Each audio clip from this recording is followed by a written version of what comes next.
أعوذ بالله من الشيطان الرجيم. بسم الله الرحمن الرحيم.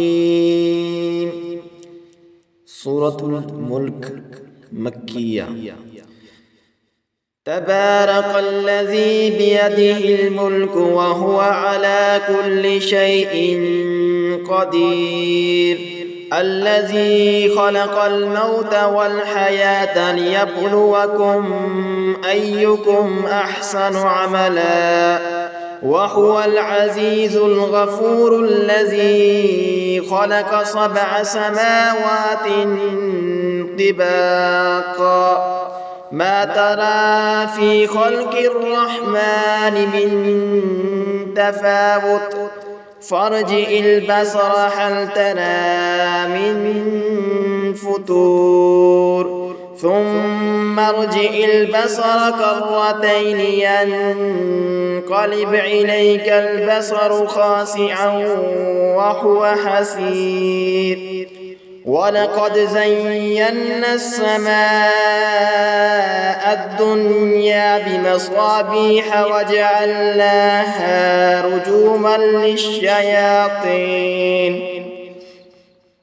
رجوما للشياطين وأعتدنا لهم عذاب السعير. وللذين كفروا بربهم عذاب جهنم وبئس المصير. إذا ألقوا فيها سمعوا لها شهيقا وهي تفور تكاد تميز من الغيظ كلما ألقي فيها فوج سألهم خزنتها ألم يأتكم نذير. قالوا بلى قد جاءنا نذير فكذبنا وقلنا ما نزل الله من شيء إن أنتم إلا في دلال كبير.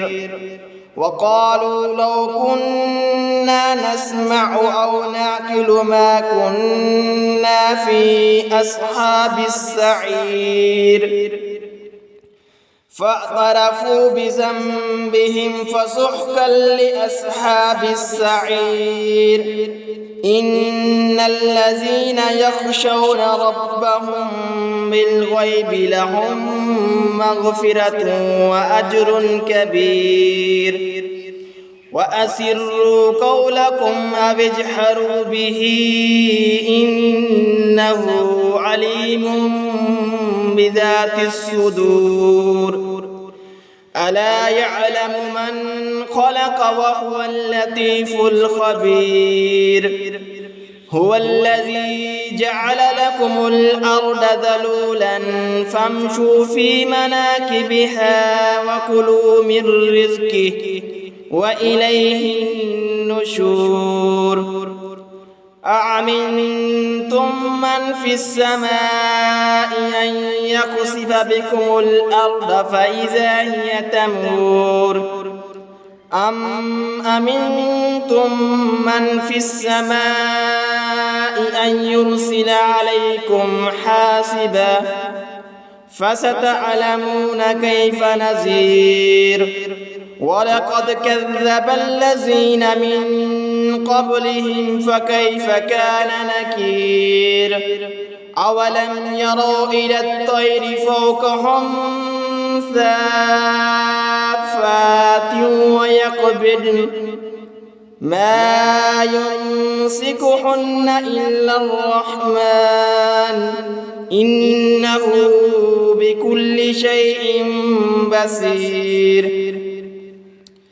أمن هذا الذي هو جند لكم ينصركم من دون الرحمن إن الكافرون إلا في غرور.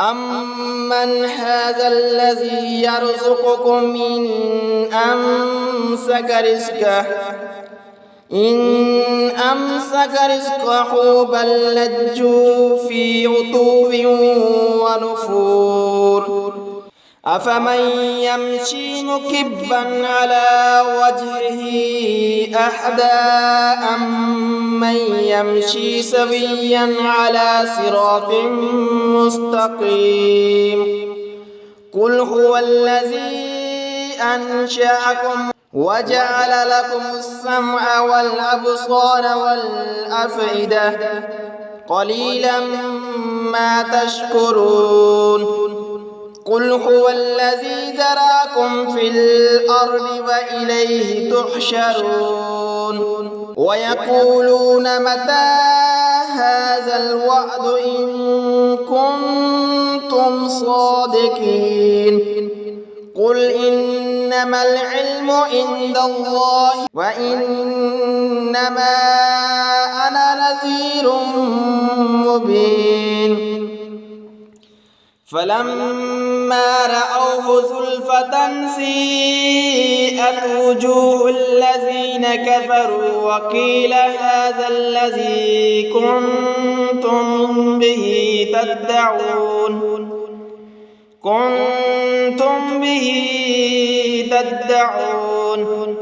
قل أرأيتم إن أهلكني الله ومن معي أو رحمنا فمن يجير الكافرين من عذاب عليم قل هو الرحمن آمنا به وعليه توكلنا فستعلمون من هو في ضلال مبين قل أرأيتم إن أصبح ماؤكم غورا فمن يأتيكم بماء معين صدق الله العظيم.